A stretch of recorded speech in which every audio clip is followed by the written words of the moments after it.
Hello, jovens! Olha eu aqui novamente, como você já conhece, professora Deise Lima na área, para mais uma aula de física com vocês. Pessoal, o que nós estávamos conversando na aula passada? Bom, nós estávamos falando de física nuclear. Então, nós vimos lá que a parte da física nuclear é responsável por estudar as interações entre os núcleos atômicos, certo? Nós vimos a força nuclear fraca e também a forte, correto? Nós vimos aí as radiações alfa, beta e gama.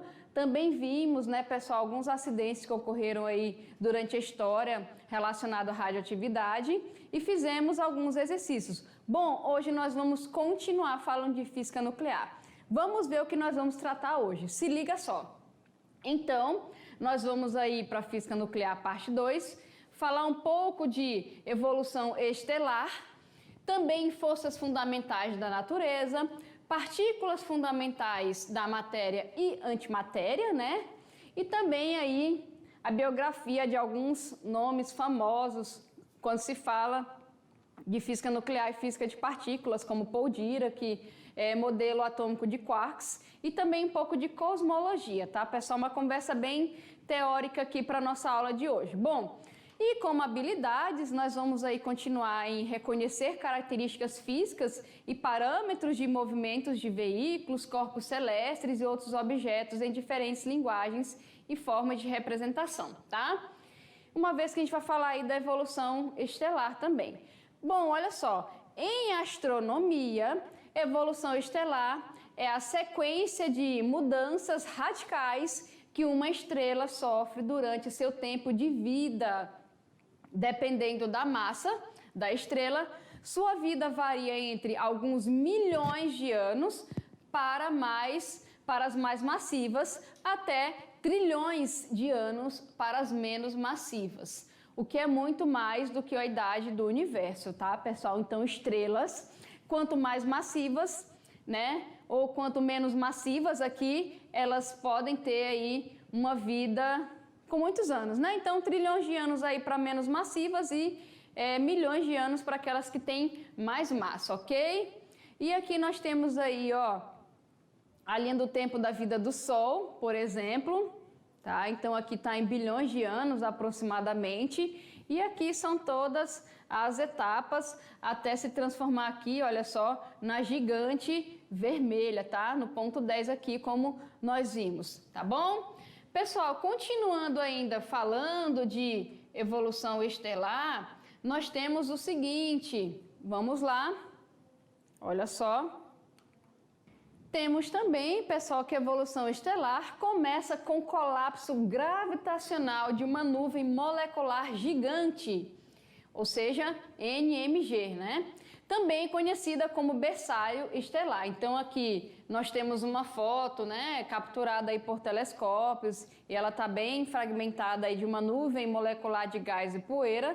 E aqui nós temos uma representação desse colapso gravitacional de uma estrela massiva, ok? Então aqui nós temos a representação da figura. Bom, pessoal, uma nuvem molecular gigante colapsada fragmenta-se durante o evento, quebrando em pedaços cada vez menores. Fragmentos com massas menores que 50 massas solares são capazes de formar estrelas, certo? Então aqui, ó, nós temos o colapso, ela vai se fragmentar durante esse evento, ela vai se quebrar em vários pedaços, cada vez menores, e fragmentos com massas que tem aí, ó, menores que 50 massas solares, são capazes de formar estrelas. Então, aproximadamente aí um fragmento com 50 vezes a massa do Sol consegue formar uma nova estrela, ok? Nesses fragmentos, o gás é aquecido por esse colapso devido à energia potencial gravitacional. E essas nuvens formam uma protoestrela com a forma de um objeto esférico rotacional. Aqui só para a gente ter uma noção, a massa solar, olha só, 1,98 vezes 10 a 30 quilogramas. Isso aqui equivale a 333 mil vezes a massa da Terra. Então imagine aqui um fragmento com 50 vezes a massa do Sol, que ele forma uma nova estrela, ok? Bom, essas protoestrelas muito pequenas nunca alcançam temperaturas suficientemente altas para iniciar a fusão nuclear do hidrogênio, sendo chamada de anãs marrons, tá, pessoal? Então, as anãs, que são estrelas pequenas marrons, elas nunca alcançam temperaturas aí o suficiente, ok? Para iniciar a fusão nuclear. Então, por isso elas têm esses nomes, tá? E aqui, olha só, novas estrelas aparecem em variados tamanhos e cores. Elas variam no tipo de espectro, desde o quente e azul até o frio e vermelho, tá? E a massa varia de menos do que meio para mais do que 20 massas solares, tá?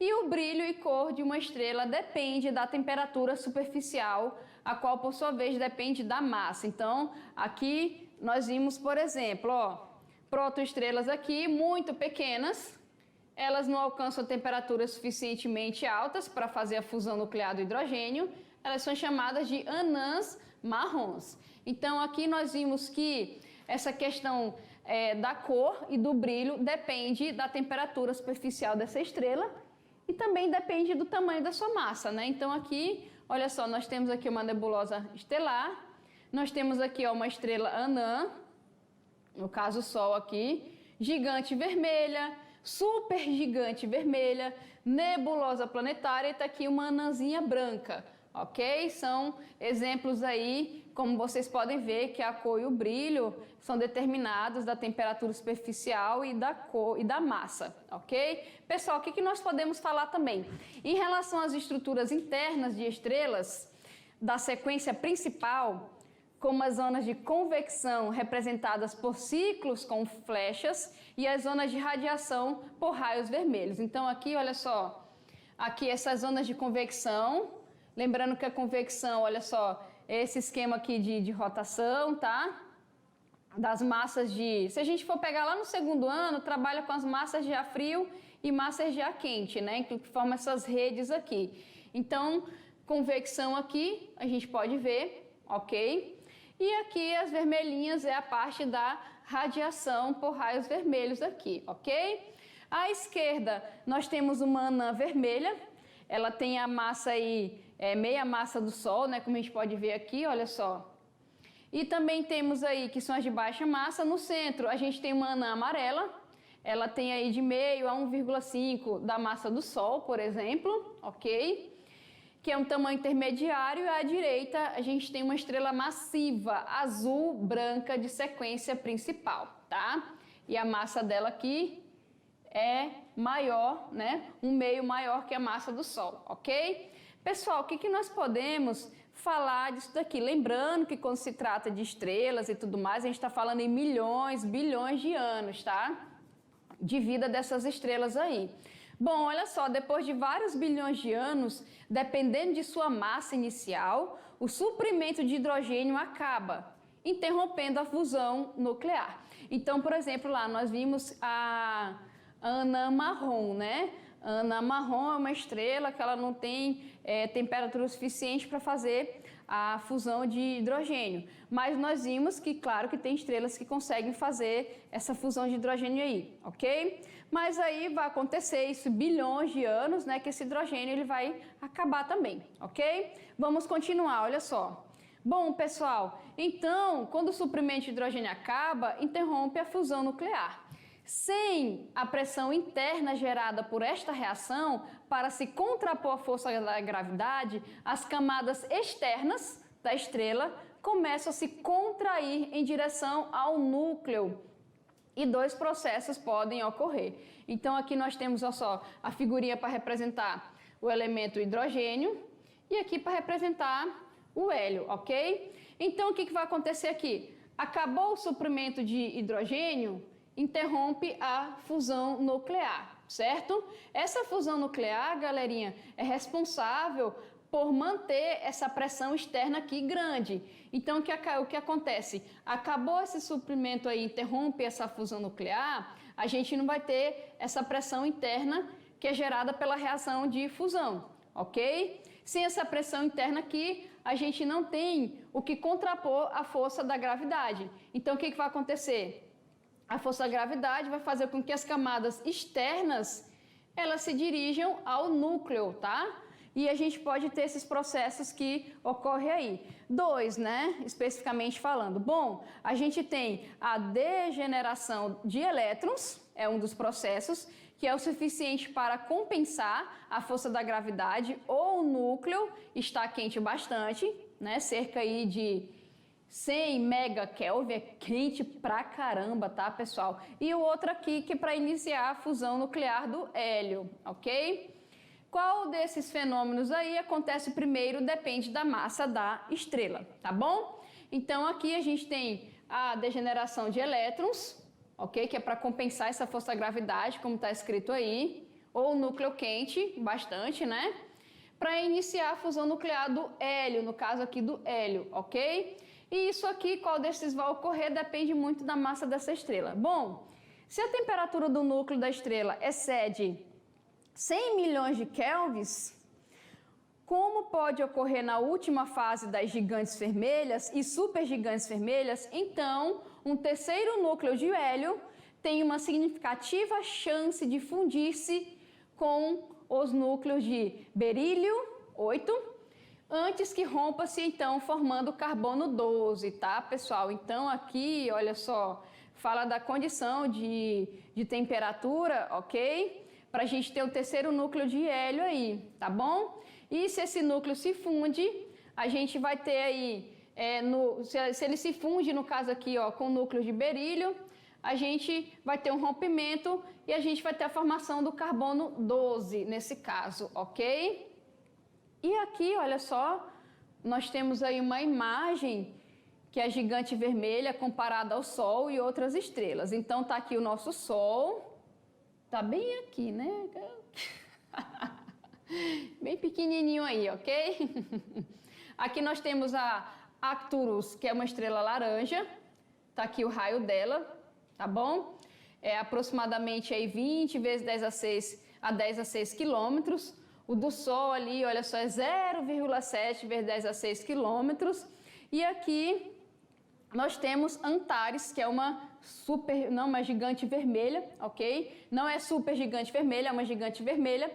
E ela tem um raio aqui de aproximadamente 300 vezes 10 a 6 quilômetros. Pessoal, compara esse raio aqui, ó, com o do nosso Sol. É uma coisa assim bem significante, né? Temos coisas muito maiores aí por aí no espaço, ok? E aqui, pessoal, olha só outra imagem, tá? Que o tamanho atual do Sol, hoje na sequência principal, comparado com seu tamanho estimado durante a sua fase de gigante vermelha no futuro, né? Então aqui, olha só, nós temos o Sol, ok? E aqui nós temos quando ele está na sequência, como foi falado, tá bom? Então é só para a gente fazer um comparativo. Ó, essa imagem aqui, ela foi ampliada daqui, tá? Bem pequenininho aqui, ó, só um pontinho mesmo, ó, se a gente for ver, ok? Bom, pessoal, o que nós podemos continuar falando disso daí? Aqui nós temos outro gráfico, né? Nós temos uma sequência aqui cada cor representa alguma coisa, ok? Supergigante, gigante vermelha, sequência, tá? E aqui a ilustração simplificada da evolução de uma estrela com a massa do Sol, por exemplo, aqui. As estrelas se formam a partir do colapso de uma nuvem de gás, como nós falamos antes, ok? Está representada aqui, ó, no ponto 1 da imagem. Passa por um período de contração, como uma protoestrela, ok? Está representada aqui. Até chegar à sequência principal, ok? Bem aqui ela chega na sequência principal, olha só, representada por laranjinha, como está escrito aqui, tá?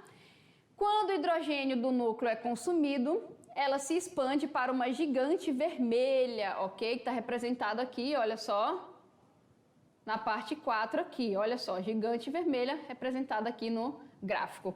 Então, ejeta o seu envelope numa nebulosa planetária e se transforma em uma anã branca, tá? Representada aqui, ó, por 5, tá, pessoal? Transforma aqui em uma anã branca. Entendido isso? E aqui a parte das supergigantes, ok? Bom, aqui nós temos um gráfico só para ilustrar, tá? A evolução de uma estrela. Essa aqui é uma evolução de uma estrela, como fala, com a massa do Sol, fechou? Pessoal, olha só. Aqui nessa outra imagem, a gente tem um ciclo de vida das estrelas, ok? A evolução estelar não é estudada pela observação do ciclo de vida de uma única estrela. A maioria das mudanças estelares ocorre tão vagarosamente que só seriam detectáveis depois de muitos e muitos séculos, certo? Então, como nós vimos aí, a estrela ela pode viver milhões, bilhões, trilhões de anos, né, pessoal? E quando a gente fala de evolução, é bem vagarosa. Pra gente, né, se for considerar a nossa estimativa de vida aí, é claro que é bem vagarosa mesmo, certo? Então, aqui, a gente não faz o estudo dessa evolução estelar pela observação do ciclo de vida. Em vez disso, astrofísicos tentam entender como as estrelas evoluem pela observação de numerosas estrelas, ok? Cada uma com um diferente ponto do ciclo de vida. E pela simulação da estrutura estelar com modelos em computador, né? Então se utiliza em muitos simuladores em computador para poder estudar o comportamento aí da simulação dessa estrutura estelar, certo? Você simula lá no computador, ok? A estrutura. E eles tentam, a partir disso, né, através lá dos algoritmos e tudo mais, estudar essa evolução aí, tá, pessoal? Aqui, olha só, nós temos aí, ó, um grande físico teórico, tá? Que é o Stephen William Hawking, né? Acho que muitas pessoas já ouviram falar dele, né? Então, em 5 de maio aí de 2006, durante a conferência de imprensa, ok? Isso aqui foi lá na França, né? Bibliothèque Nationale de France aqui para inaugurar o laboratório de astronomia e partículas em Paris. Ele lança em francês a versão do seu trabalho, certo? Ok? Aquele trabalho bem famoso, né? Que Deus não joga dados e está relacionado a esse tipo aí. Bom, Hawking, ele foi um físico teórico e cosmólogo britânico e um dos maiores, né, e mais consagrados cientistas do século, tá? Então, por isso que eu falei, né, pessoal? Acho que muita gente já ouviu falar dele aí, e ele foi na área, assim, em relação ao que ele estuda, ele tem vários livros publicados, tá? Vários trabalhos publicados, e ele estudou muito a respeito disso. Tem até um filme, né, sobre ele, que alguns críticos gostaram, outros não gostaram, que é o Teoria do Tudo, tá bom? Quem puder assistir vai conhecer mais sobre esse brilhante físico teórico aí, ok? Vamos continuar, pessoal, olha só.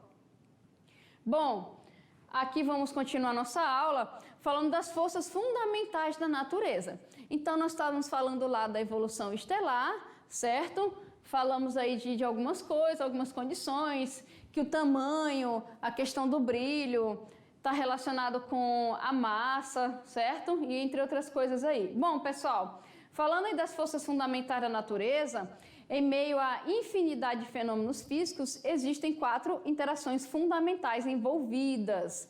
Essas interações são forças, sendo elas força gravitacional, isso a gente estudou lá no primeiro ano, certo? Com Newton. Força eletromagnética, que nós já estudamos aqui no terceiro ano, né? Que é a força aí, ó, a gente fala de força elétrica mais força magnética, que a gente conseguiu unir esses fenômenos aí, força eletromagnética.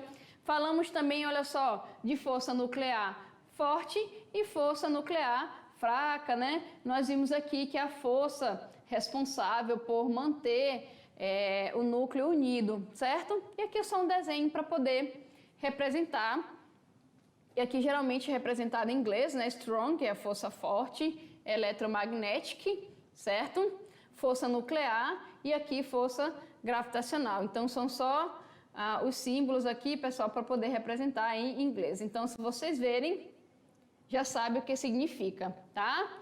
Galerinha, olha só, a gente vai ver um vídeo de uns físicos aí explicando um pouco sobre as forças da natureza. Vamos lá? Desde as descobertas de Isaac Newton e Michael Faraday, os cientistas acreditavam que havia 2 forças básicas na natureza. Mas no século XX, eles descobriram que havia mais 2 em ação. as chamadas forças nucleares, em um total de 4 forças fundamentais da natureza. Cada uma delas age sobre um âmbito diferente. Temos a gravidade, que nos mantém na Terra. Sem a gravidade, aliás, seríamos arremessados a milhares de quilômetros por hora no espaço. Isso é o que nos mantém no chão. Isso seria surpreendente. Isso acabaria com a festa. Jogar beisebol seria difícil. É isso aí, iríamos sufocar no seria espaço. bastante complicado. E temos a força eletromagnética, a luz que ilumina o mundo, o rádio, a televisão, tudo funciona com a força eletromagnética. Então temos 2 forças nucleares que só operam em um âmbito muito restrito. Temos a força nuclear forte, que mantém a coesão do núcleo, e a força nuclear fraca, que nos dá a decadência radioativa, que na verdade aquece o centro da Terra. É por isso que o centro da Terra ainda é quente depois de tantos bilhões de anos. É a energia dos vulcões, a energia dos terremotos, das placas tectônicas. É a força fraca que se manifesta pelo calor. Como se detecta a força nuclear fraca? Como sabemos que ela existe? Sabemos que existe porque temos contadores Geiger. Essas partículas que saem correndo dos átomos despedaçam outros átomos, o que ocasiona uma leve carga elétrica. Podemos medir essa carga e ela provoca um estalo dentro do contador Geiger. Como se detecta a força nuclear forte? Bem, a força nuclear forte é mais difícil porque é o que mantém os átomos coesos. Para isso, precisamos de aceleradores. E temos de esmagar as partículas e parti-las em pedacinhos. Alguém uma vez comparou isso a tentar entender como um piano funciona atirando-o por uma escadaria e ouvindo todos os sons produzidos enquanto o piano se desintegra escada abaixo. É o que fazemos. Nós despedaçamos os átomos. Temos a gravidade, o eletromagnetismo, a força nuclear fraca e a força nuclear forte. E o que vem agora? Bem, sabemos que as forças quânticas podem ser resumidas em um determinado modelo padrão. Talvez seja a mais feia teoria conhecida pela ciência, mas é muito bem sucedida no nível subatômico. Gosto de compará-la a uma fita adesiva, com a qual juntássemos um tamanduá a um tubarão e uma girafa, e chamássemos esse animal horrível de o produto mais refinado da evolução. Ela deveria ser a teoria mais avançada, o modelo padrão, mas ainda é muito feia. Nós temos a gravidade, bela, magnífica, suprema, baseada em superfícies curvas, é de chorar. Os físicos literalmente choram quando vem a equação de Einstein. Bem, é claro que as duas precisam se unir. Isso é o que chamamos teoria de tudo. A teoria que reuniria todas as forças em uma única superforça, que existiria desde o início do tempo. Não sabemos se vamos encontrar uma superforça que inclua todas as 4 forças fundamentais da natureza. Não sabemos se seremos capazes de escrever uma teoria física de tudo. Mas uma coisa é certa. Cada descoberta leva a novas explorações. E nós, humanos, somos uma espécie curiosa, com um ímpeto de compreender, explorar e descobrir. Versão brasileira Vox Mundi.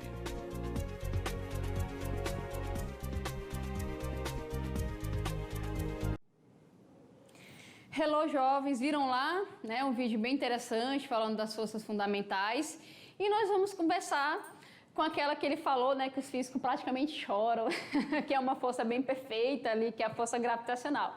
Vamos lá, olha só. Então, força gravitacional, nós vimos também um pouquinho no vídeo, ela trabalha aí sobre a atração mútua entre corpos em razão de suas massas e é denominada aí força gravitacional, né? Ou seja, essa atração aí entre corpos em razão de suas massas, tá, pessoal? Aqui nós temos um desenho, ok? Falando aí da analogia bidimensional da distorção do espaço-tempo gerada pela massa de um objeto. A matéria altera a geometria do espaço-tempo, esta curva, como vocês podem observar, geométrica que é interpretado como gravidade. Isso aí, pessoal, nós vimos em algumas aulas passadas, né? Como se dá essa distorção aí do tecido espaço-tempo devido a essa massa, ok? E essa curva aqui é interpretado como a gravidade, tá? E nós vimos lá no primeiro ano a lei da gravitação universal de Newton, né? Que ele fala que nós temos aqui, olha só, a constante gravitacional, certo? Nós temos as massas as massas que estão sendo consideradas, e essa força aí, ela é inversamente proporcional ao quadrado da distância que separa essas massas, né? Então, essa equação nós vimos lá no primeiro ano, que é a lei de interação lá gravitacional de Newton, tá, pessoal? E aqui, só para a gente ter, por uma curiosidade, né? Por que a Lua não cai na Terra? Então, a gente sabe que a Lua, né, nosso satélite natural, ela fica ali, olha a figurinha para representar aqui, ela fica orbitando, certo? E aqui a gente tem uma pergunta, né? Por que a Lua não cai na Terra? Bom, pessoal, consultando Isaac Newton, olha aqui, no livro 3 de sua grande obra, né, o Princípios Matemáticos da Filosofia Natural, ele discute a questão da permanência dos planetas em determinadas órbitas em torno do Sol, tá? Então, nesse livro dele lá, ele tem aí uma grande obra, ele discute isso daí. Bom, a força que mantém um planeta em órbita é denominada força centrípeta, que por sua vez significa força dirigida para o centro. Isso nós vimos lá no primeiro ano, tá? Este centro é exatamente onde está localizado o Sol.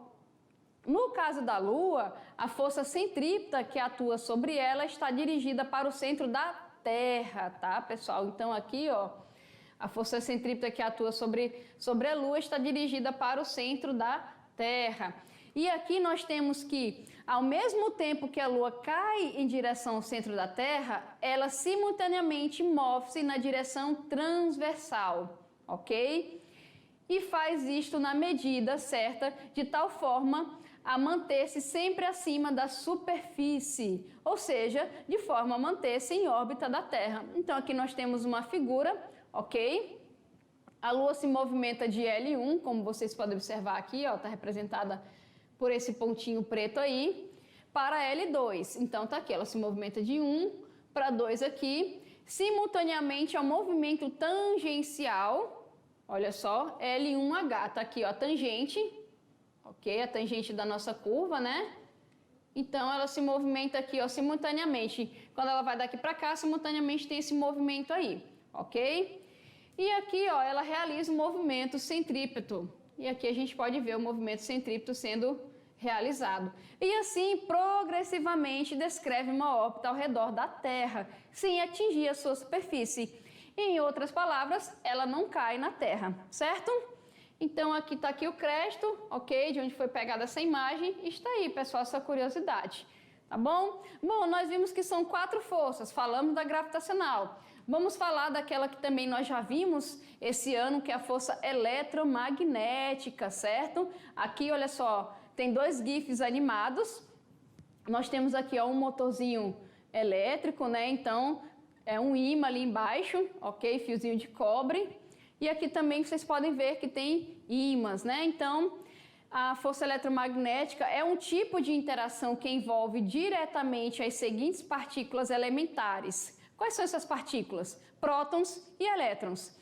Mas é importante destacar que, de uma forma ou de outra, essa interação atinge todas as outras partículas conhecidas, tá, pessoal? Com exceção do graviton ou do neutrino, ok? Então, aqui, ó, força eletromagnética, ela trabalha interação entre que partículas? Prótons e elétrons, certo? Mas aí elas acabam atingindo outras partículas, com exceção de 2, graviton e neutrino, ok? Ainda mais sobre força eletromagnética, a atração ou repulsão entre corpos em razão de suas cargas elétricas ou magnetização é denominada força eletromagnética. Lembrando aqui que a magnetização é você tornar aí, ó, um elemento, né, ferromagnético, magnético durante um intervalo de tempo, tá, pessoal? E também aqui a movimentação da agulha de uma bússola eletromagnética ocorre em virtude da força eletromagnética, e nós vimos aí várias e várias aulas falando sobre eletromagnetismo, certo?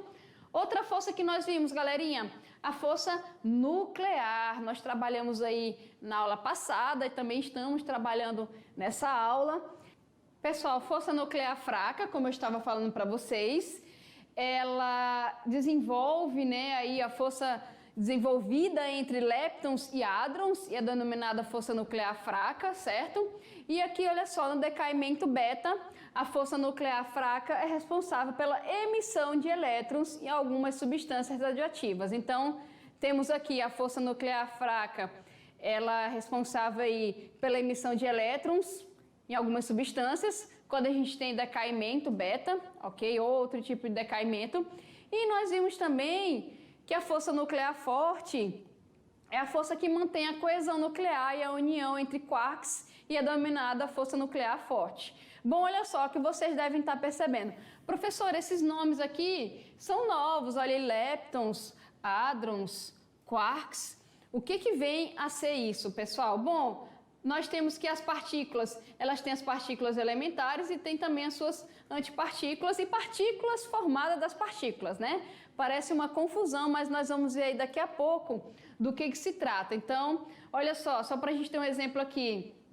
A interação de quarks de um nêutron deve ser a força nuclear forte. Então, aqui, ó, esse U é de quark up e esse D é de quark down.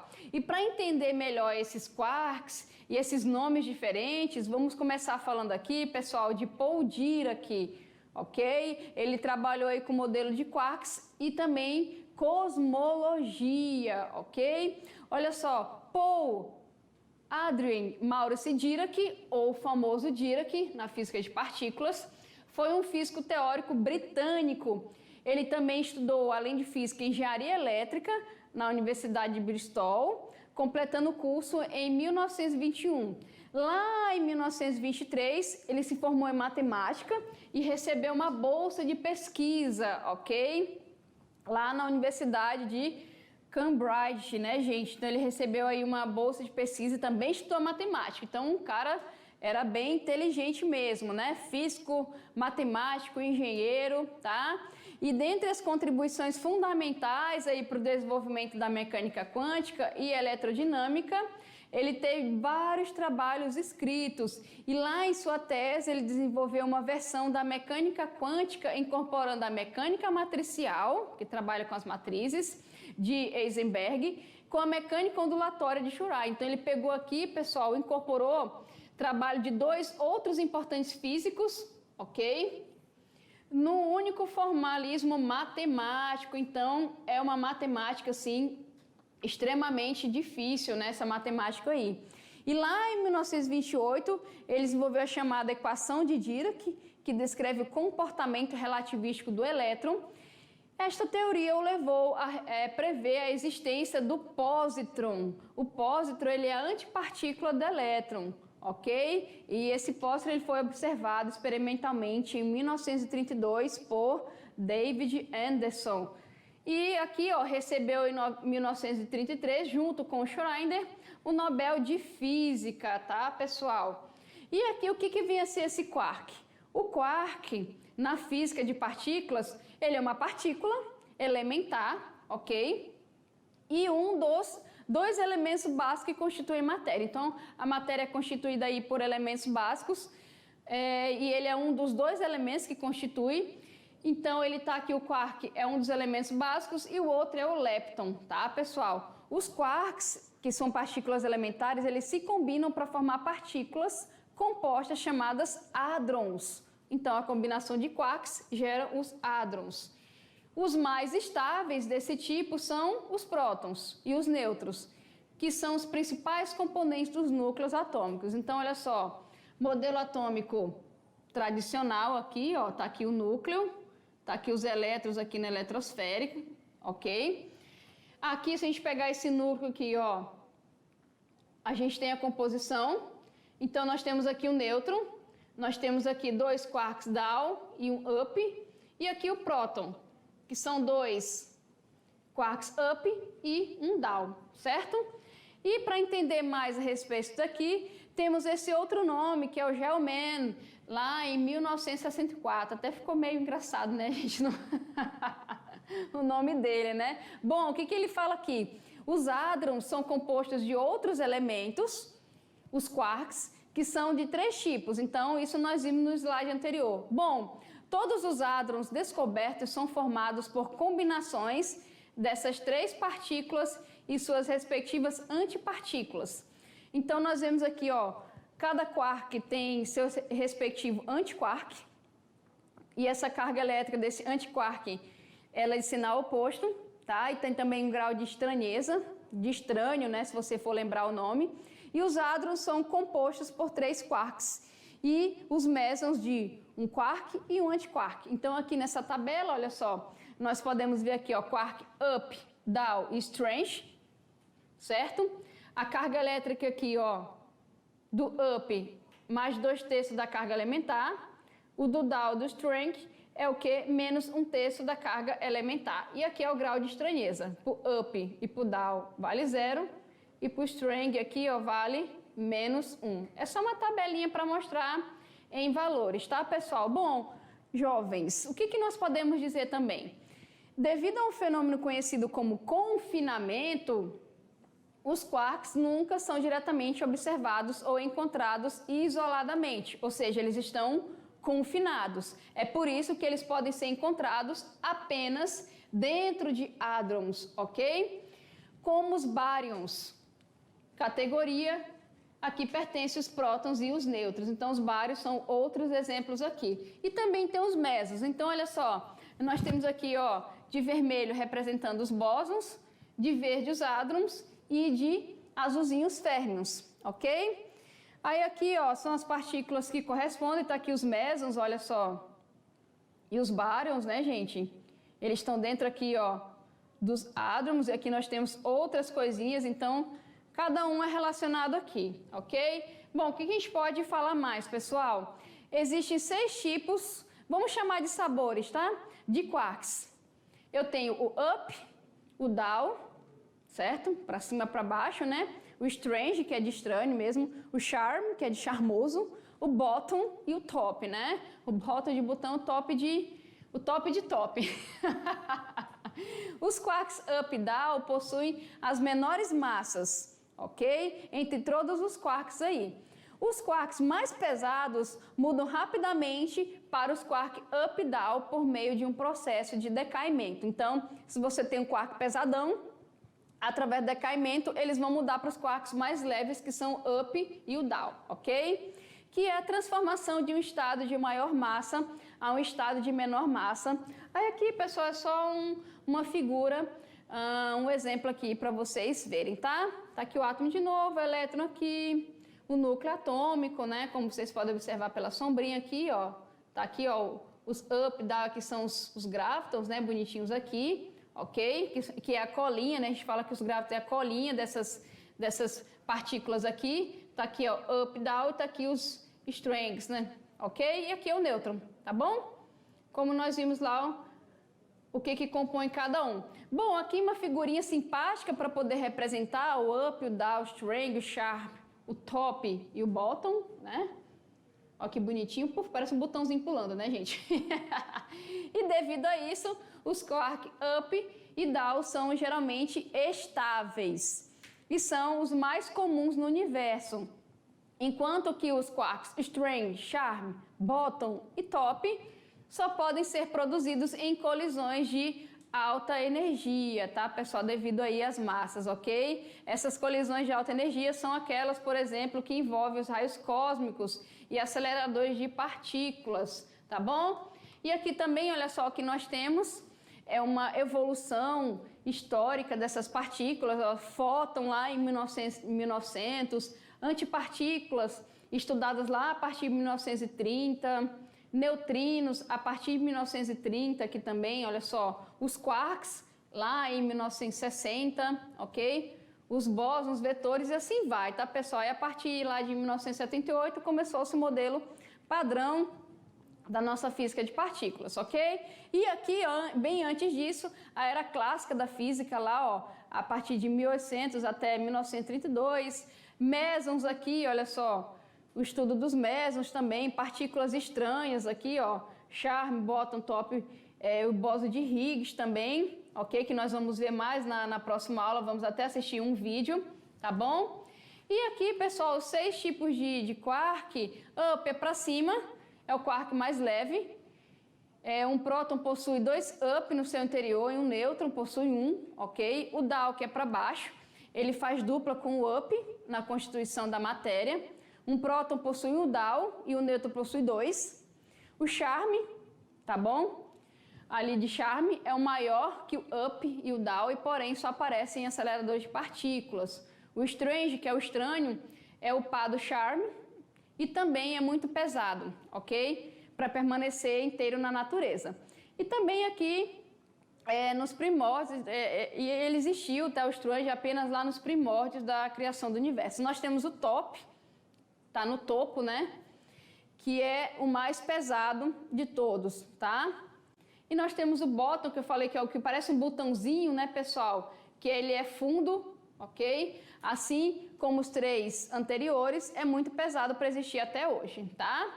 E aqui falando mais um pouquinho, olha só, para a gente fechar, de cromodinâmica, aqui o fato dos quarks não serem observados individualmente devido lá ao seu fenômeno de confinamento. E devido também aqui, ó, é uma característica que as partículas só podem existir em combinações formadas por 3 cores, né? No caso aqui os hadrons, ok? Porque eles estão lá dentro dos hadrons, como foi falado. Ou uma cor e uma anticor. Então aqui é só um discozinho para a gente poder fazer essa representação de cor. Então tu tem o azul, tu tem o verde, aqui é o antivermelho e assim vai, ok? Pessoal, olha só, a física de partículas também é muito importante na astronomia. Lá em astronomia, nós temos a cosmologia, que é o ramo que estuda a origem, ok? E estrutura da evolução do universo, como eu falei para vocês, a partir da aplicação de métodos científicos. A cosmologia muitas vezes é confundida com astrofísica, que é o ramo da astronomia, que estuda a estrutura e as propriedades dos objetos celestes, né? Então, uma é evolução e o outro é a estrutura. E o universo como um todo através da física teórica. Bom, essa confusão, isso aqui, pessoal, é nível de curiosidade, tá? Essa confusão ocorre porque ambas seguem caminhos paralelos sob alguns aspectos, muitas vezes considerados redundantes, embora não o sejam, tá bom? E aqui só para a gente ver algumas imagens em questão de medida de radiação cósmica, de fundo e micro-ondas, e que também é algo bem antigo sobre as teorias de Kepler, ok? E aqui, pessoal, olha só, para a gente fechar nossa aulinha top, a cosmologia associada a outros ramos de pesquisa, como a informática e a eletrônica, está cada vez mais aumentando seu nível de complexidade. Lá em abril de 2011, utilizando uma incerteza de Heisenberg, persistente relacionada à posição primordial de uma origem comóvel, ok? Um físico brasileiro, olha só, um físico brasileiro aqui, pessoal, tá? Publicou uma solução para as equações de campo de Einstein dentro do contexto cosmológico, fornecendo uma temperatura de zero absoluto para o universo primordial, né? Então aqui a gente fala que está relacionado aqui ao Big Bang na cosmologia, entendeu? Pessoal, olha só, essa nossa conversa foi mais teórica, falando aí dessa parte de física nuclear, que estuda partículas e tudo mais, evolução do universo, ok? Mas fiquem comigo que na próxima aula tem revisão e também tem resolução de atividade para vocês, tá? Tchau, tchau!